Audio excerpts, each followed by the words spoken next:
કહેવાય છે કે પાનખરને પણ લાગણીની જરૂર હોય છે અને જ્યાં લાગણી હોય ત્યાં પાનખર પણ આનંદથી વીતે છે.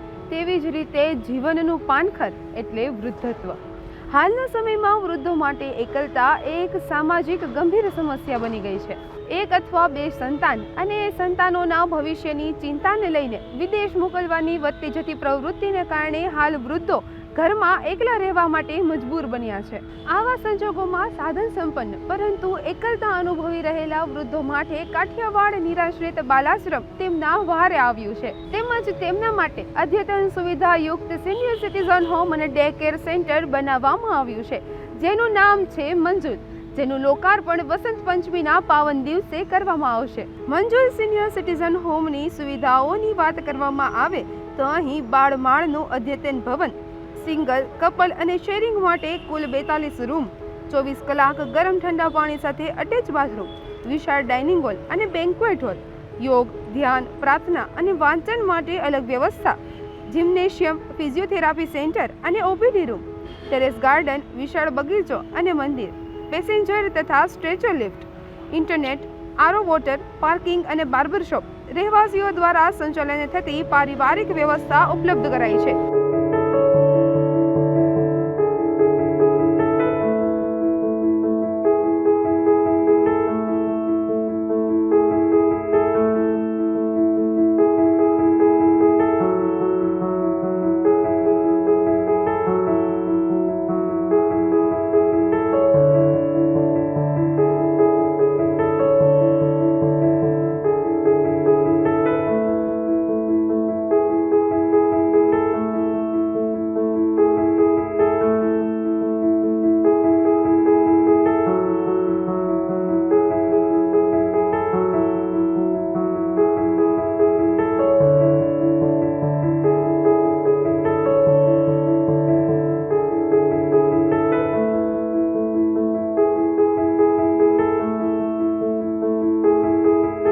હાલ પૂરતું એવું નક્કી કરેલ છે જે સ્વાસ્થ્ય હોય, પોતે જ હાલી ચાલી શકતા હોય, સક્ષમ હોય, એટલે એનું બેડ આસિસ્ટન્ટ ન હોય એવા વૃદ્ધો કે જેને ઘરમાં એકલતા હોય અને ટાઈમ પાસ ન થતો હોય. અત્યારના એકલતા એટલે મોટામાં મોટો રોગ WHO કીધેલું છે.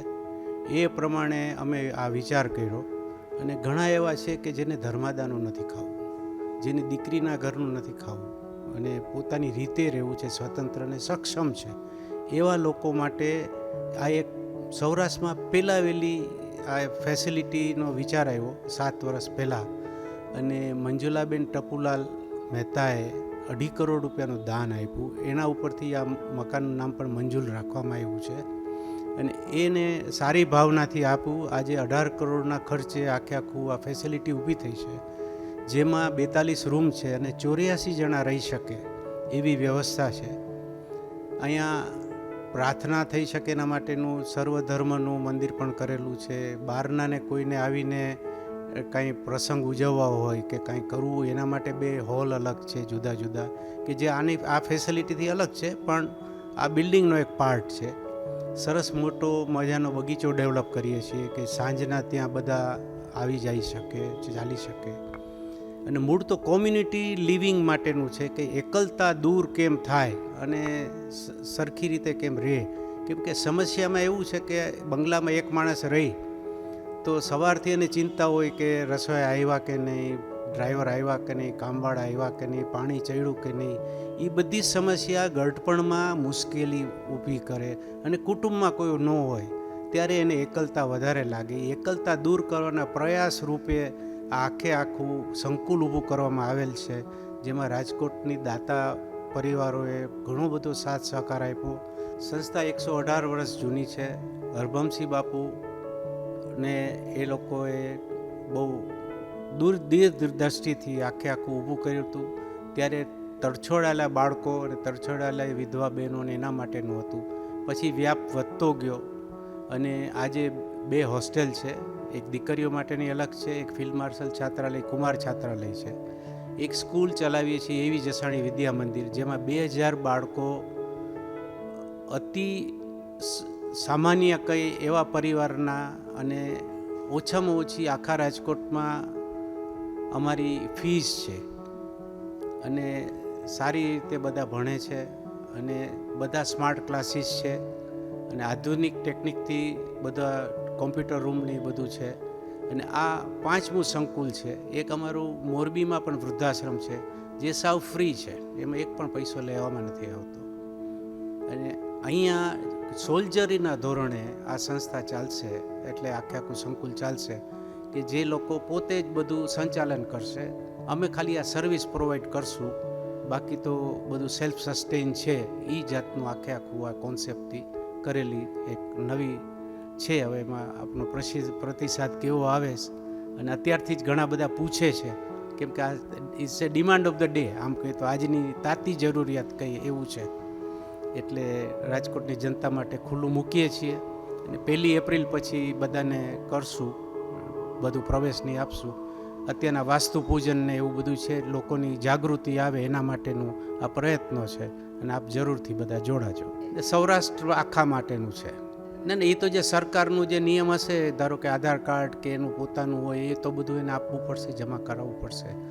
એ જ ઉપરાંત એના કોઈ નજીકના સગા હોય, એની ઇન કેસ ઓફ ઇમરજન્સી ને એ જે બધી જરૂરિયાત છે એ પ્રમાણે આખું આ ગોઠવવામાં આવશે તંત્ર. ધાર્મિક કાર્યક્રમમાં અમે અત્યારે એવું કર્યું છે કે દર પૂનમના દિવસે ઉપર મંદિર છે, એમાં સત્યનારાયણ ભગવાનની કથા કરશું, કોઈ જાપ રખાવશું, કોઈ રામધૂન કરશું. એવી રીતની બધી જે સંસ્થાઓ છે એની સાથે અમારી વાતચીતો ચાલે જ છે ને એ લોકો તૈયાર પણ છે.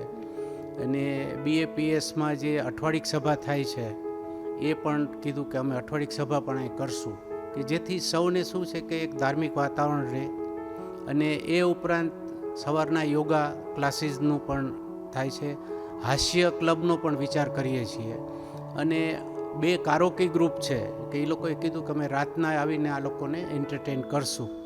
એ ઉપરાંત લાઇબ્રેરી છે, અહીંયા ઇન્ડોર ગેમ્સને એવી બધી વ્યવસ્થા કરશું કે જેથી બધા આખો દિવસ કંઈક ને કંઈક પ્રવૃત્તિમાં જોડાયેલા રહે અને સૌનો સમય સારી રીતે પસાર થાય સુખે રૂપે. એનું કાંઈ નથી, પણ અમે ઇમરજન્સી બેલ બધાને પ્રોવાઈડ કરવાના છીએ કે ઇમરજન્સી બેલ દબાવે તો નીચે ખબર પડી જાય કે અહીંયા ઇમરજન્સીની જરૂર છે.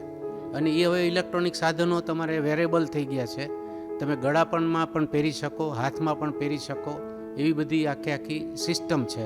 એ અમે બધાને આપવાના છીએ.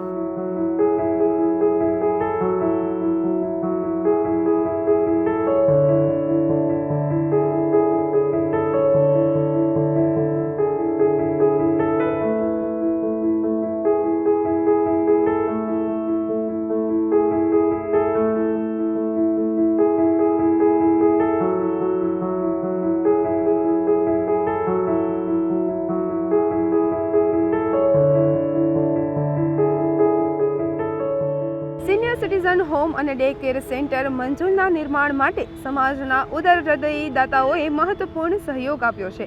આ પ્રોજેક્ટને સાકાર કરવા અને પ્રેરણારૂપ અનુદાન તરીકે મંજુલાબેન ટપુલાલ મહેતા તથા ટપુલાલ ભગવાનજી મહેતા ચેરિટેબલ ટ્રસ્ટ દ્વારા ₹2,51,00,000નું વિશેષ દાન આપવામાં આવ્યું હતું.